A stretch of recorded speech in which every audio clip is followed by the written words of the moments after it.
This is Hub City Spokes, where creators, catalysts, and leaders share their insight in Lubbock, Texas. This season, we're speaking with local businesses discussing their response to these changing times. Thanks for joining us. We're here in downtown Lubbock at the DoubleTree. We actually have some friends that are just from a few streets over. We've got Mike Nghiem. He is the co-owner of the Brewery LBK. And we've got the head brewer, Sally Taylor, here with us. Hi. Thanks for being here, guys. Our pleasure. Thanks for having us. Awesome. Okay, so I feel like the first thing we need to talk about is what's in front of us. What do we have here? Just a variety of beers, breakfast, I guess, right now. Breakfast. Sally, you want to kind of go through and talk about what these are? I mean, we brought a selection of our beers that we make, but we also brought some lemonades, which, during quarantine turned out to be, one of the things that really turned a corner for us at the brewery. Yeah, for sure. So do you want to tell us a little bit about the brewery, how it got started? Absolutely, sure. So we've been open for just a little over 2 years now. We were actually supposed to celebrate our birthday a couple of weeks ago, and the ninth. We had a big bash kind of lined up, and of course, due to everything going on right now, then we had to postpone it. But anyway, so about 3 years ago, Cameron and Rachel and I were running the West Table and the coffee shop, which are on the bottom floor of the Pioneer Building, just a couple blocks down. There was a third spot that was available that we've always kind of had our eyes on.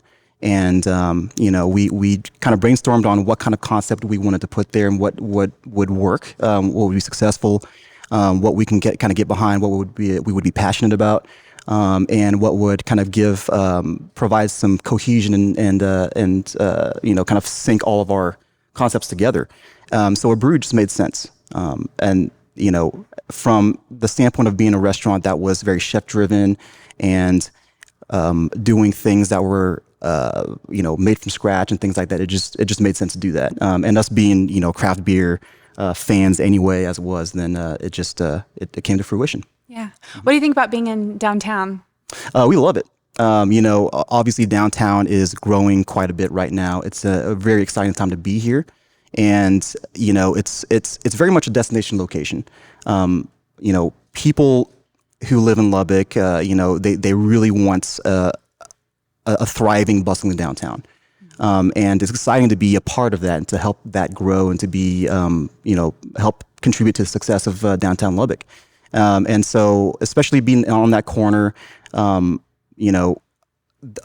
a winery just opened up next to us. There's a couple other breweries. Some other restaurants are popping up. And so it's just an exciting time to be there. Yeah, definitely a great time. So what can someone expect when they walk into the brewery? What are they going to see? What does the menu look like? Sure. So it's a very intimate space. We seat about 40 guests. There's a wraparound patio as well. And right behind the bar is all of our tanks. So that's really where the magic happens. There are often times when we open the doors and Sally and I are still brewing and cleaning up our mess from, hours before. And so it's very, very interactive. It's very intimate, like I said. We try to rotate through, 12 to 14 different beers and lemonades and things like that on a daily basis. Yep. Sally, you want to talk about the beers? Let's talk about beers. All of our beers, there's a couple that we have that are flagships, like our IPA, which we're drinking today. And that's when I came on, was a beer that was already being made, and it's my favorite today. So we continue to make that. We've probably got, a couple others that we consider flagship beers, but we like to rotate everything else out and try to keep things fresh. Yeah. So what's your background in brewing? So I was a home brewer for the longest time. If I could ferment it, I would ferment it. It was wine, beer, whatever I could do. And I live downtown about a block away from the West Table and the brewery. And so maybe 4 years ago, I started coming to the West Table. And I got to know everybody. They're very friendly, and it just felt like cheers. You come in there, hey, Sally, and you're there. And they were opening the brewery, and I was super excited. I'm like, that's great. Another place for me to go hang out. And one thing led to another, and I wound up just helping out as an assistant. And then about a year later, they asked me to brew beer there. Awesome. So what are some maybe brews that you've been doing that you're enjoying, something that you really like creating, or something you're interested in creating in the future? So we make a stout. I like dark beers, and we make a stout called Social Justice Warrior, and it's got the flavor of whiskey in it, and it's something that kind of hits home for us, because maybe we've lived off that for the last couple of months, or at least the Jameson part. Everybody, likes their Jameson at the West Table. Is that saying too much? No, not at no, all.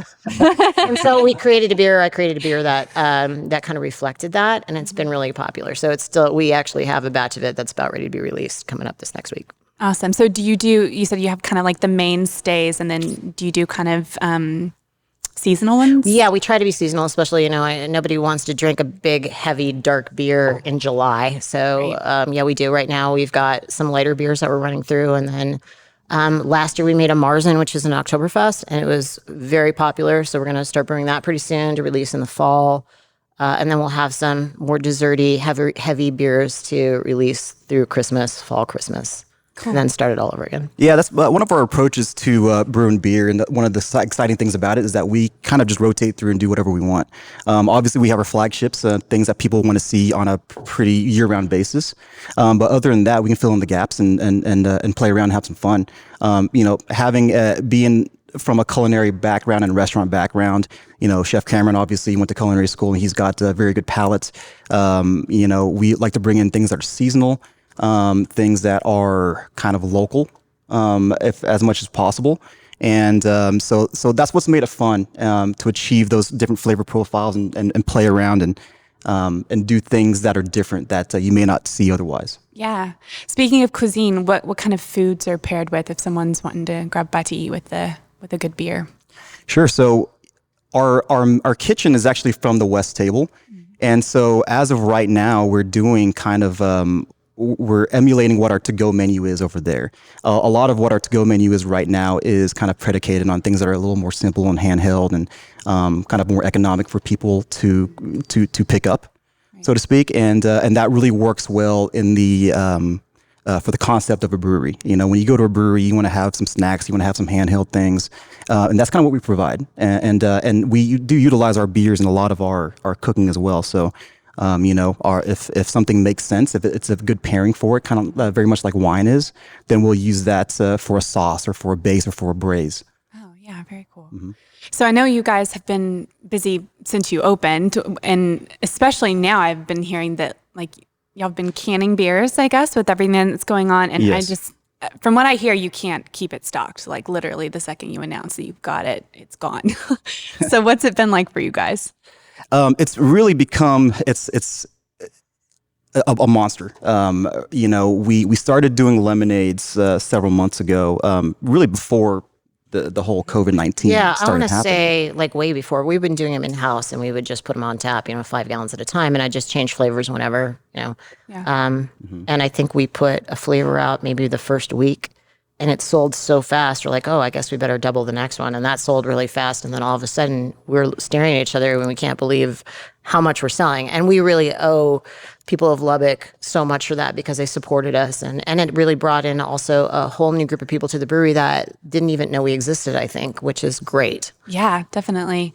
I hear you're making popsicles too. Is it like adult popsicles? Yes. Okay, tell our listeners about that. Okay, so it's basically just our lemonades, and we've found the icy tubes that we've been freezing them in, and we sell them occasionally. But right now it's so labor intensive that it's a little hard to keep up. So we're sort of looking into a popsicle machine, maybe. What? Oh man, Yes. That's awesome. Yep. So I'm curious. Obviously, having a business, you're constantly adjusting. What was it like for you guys when all of this kind of happened? What went through your mind? Everything. It was there was a period of is this really going to happen? To hey, this is really happening. How can we adjust? How can we provide the level of hospitality and service that people are used to without bringing anybody in, And so it was just a matter of sitting down. When this whole thing first began, we did what any business owner would do, is would just sit down and drink a beer and some whiskey and really hash it out and talk about what the next steps were. So, we started slow, I guess, so to speak, at the restaurant. We wanted to recreate that menu to make it accessible to everybody. We figured that people would want to eat something that was economic because nobody knew what was going to happen, and so everyone was pretty much battening down the hatches and saving their money and things of that nature. And we wanted to make things that were comforting, And so we kind of follow that strategy at the brewery as well. And I think that's where a lot of our lemonade started taking off, was because it was refreshing, it was comforting, and it provided people kind of a semblance of normalcy, I guess. Yeah, definitely. Right? And we've gotten so many comments on social media that have been really humbling and really encouraging. But, when we read a comment from one of our patrons that say, hey, thank you so much for staying open and for providing me, just that semblance of what life was like before this, which is kind of weird to say still. Yeah, definitely. I mean, it's kind of like what Sally was talking about, like with the whole Cheers concept. You guys are part of people's lives. People come in and see you and interact with you. And so being able to take home something from the brewery and still have that connection with you guys, I'm sure helps through all of this. Yeah, and that's actually the magic of the brewery and the West Table, is they do make you feel like you're home when you're there, which is why I kept going. I was a customer for 2 years before I ever got involved and worked there. And it's something that I haven't seen replicated anywhere else. Yeah. So we got a little taste of what's to come. Is there anything else? What do you guys see for the brewery? I guess our future is still being worked out. Everything that we're all kind of learning each day what today looks like. What are some things that y'all are thinking moving forward? We're actually trying to keep our to-go sales moving. The lemonades, and it's funny because I've had people tell me, it's almost as much fun trying to get one online as it is drinking it, because at this point we kept making it, and we keep selling out really fast, no matter how much we make. And there were some people that were upset. But then when we made a lot, somebody told me, "Oh, but the fun isn't trying to get it." Yeah, it's exclusivity, right? Yeah, to get it. And we're definitely not trying to do that. We're trying to actually up our game and make more. The problem is we're working on a one at a time canner. It's not meant to be a canner. It's just a crowler seamer for when you order stuff to go. That thing's been a champion now, because we've gone through upwards over 12,000 cans in the last month and a half, 2 months. Yeah. So we're looking at hopefully getting an actual canning line, something that still fits in there, because it's a tight space in the brewery, and then maybe releasing our lemonades and some beers out into the wild to see awesome how that works out. Yeah, part of it's just been really trying to hone in those operations. The canning part of it has been something else entirely. There's been a lot of late nights and early mornings of us just sitting there and just repetition, canning it, making sure it's not over-carbonated, not under-carbonated, making sure they're all perfect, then putting a label on them, and then getting ready for service. Like last Thursday, I think that we prepped 800 cans, and it took us all day to do, and then those sold out in 30 minutes. Wow. And so, we need a bigger brewery. It's a good problem to have, though, right? Absolutely, it is. Yeah. We appreciate you guys. We appreciate, you being a part of our community and continuing to lead and be innovative during this time when there's some uncertainty. It's nice to have people like you and businesses like yours. So it's our pleasure. Absolutely. Thanks for joining us. We'll catch you next time. All right. Thank you so much. Thanks. Hub City Spokes is produced by the Lubbock Economic Development Alliance in partnership with Hamel Bros Studios. Special thanks to the DoubleTree by Hilton for hosting us here in downtown Lubbock. For more episodes and to subscribe, go to lubbockeda.org/podcast.